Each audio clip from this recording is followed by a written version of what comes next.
It's finally here, episode 50 of Box News. Thank you for being patient and waiting these couple weeks while I move across the state so I can start a new chapter in my life.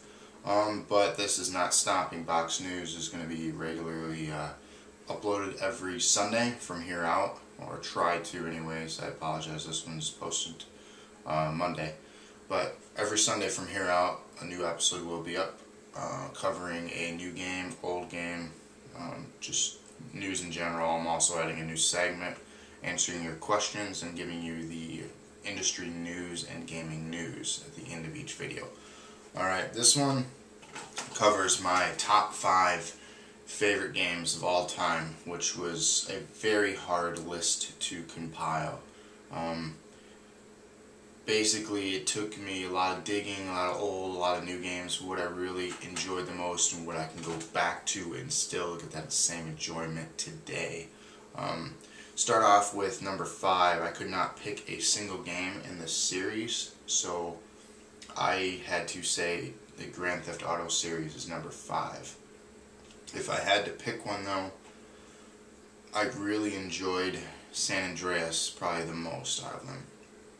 But the Part 3 was the most influential of the GTA series for me, to get me really hooked on the series. I enjoyed 1 and 2 with the bird's eye view on the PS1, but I'd say the one that really was like, okay, I gotta get a system to get this game, was the GTA 3 for the PS2. Went over to Home Skillet's house and he completely sold me on the game. I was like, this is the coolest thing ever. So I had to, pick that game up and pick that system up just because of that game. So that was number 5, and that's why. Number 4, as a kid, everyone remembers, moments of Mario, as did I.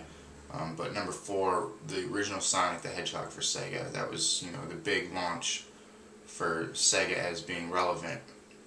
Unfortunately, it had its demise, several years later. But Sonic, still prevalent today. But yeah, Sonic, just the original one. I mean, they're all fun. I love the addition of Miles, Tails, as you call them. Knuckles was awesome. Just the characters, the colors, and the music and everything was just very memorable for me.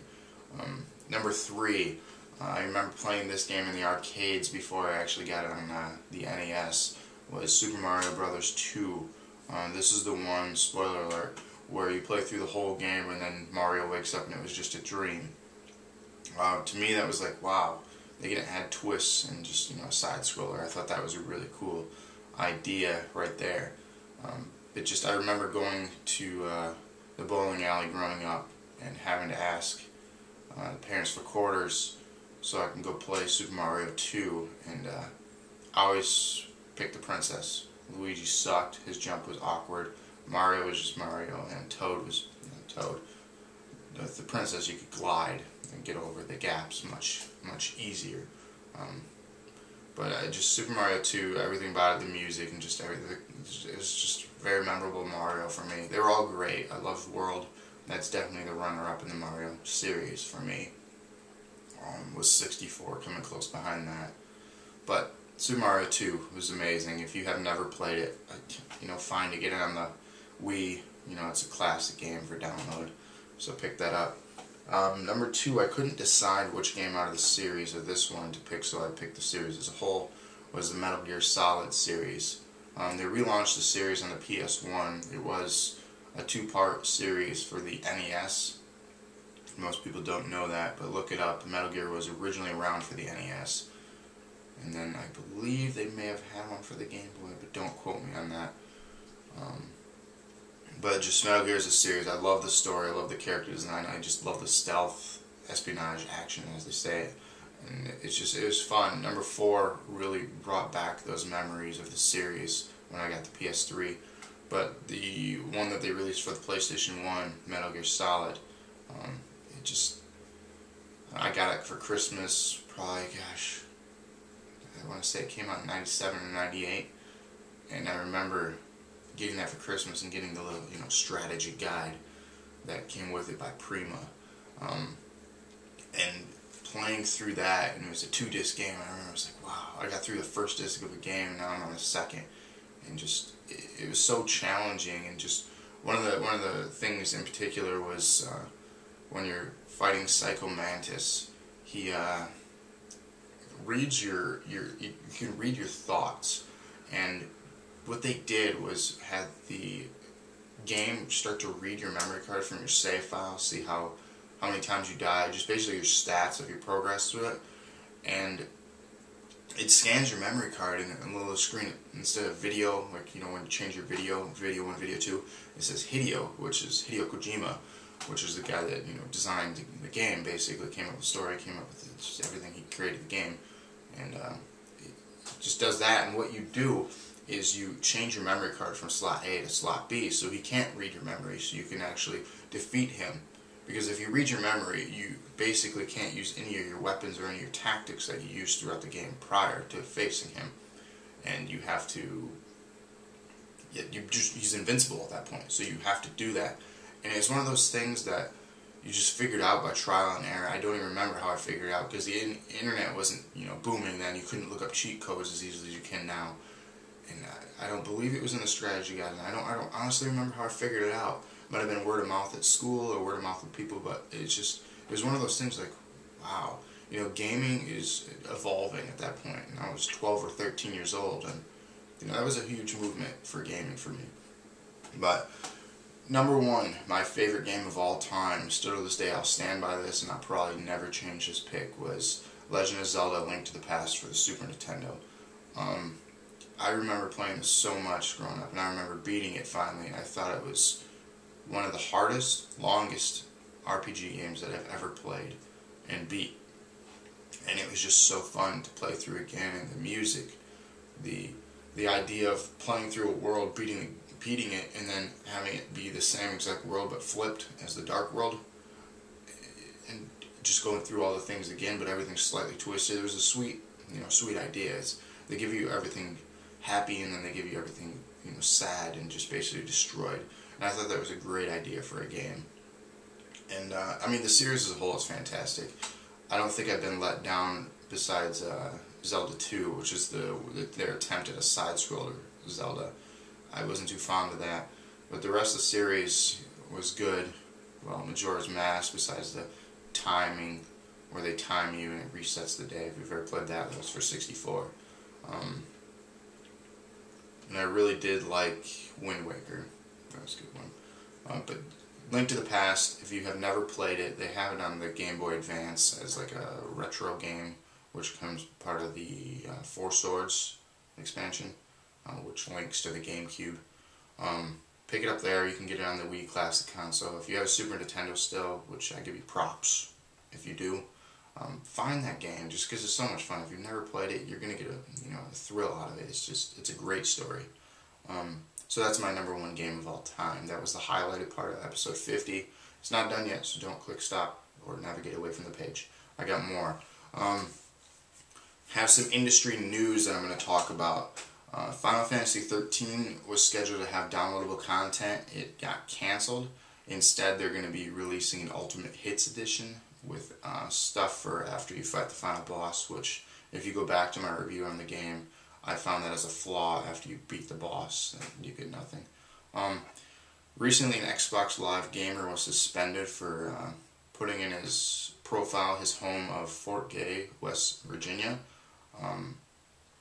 Basically, they have a zero tolerance for any sort of expression, which they've been fighting for recently, which they've been allowing people to express their personalities and their true selves and their profile content.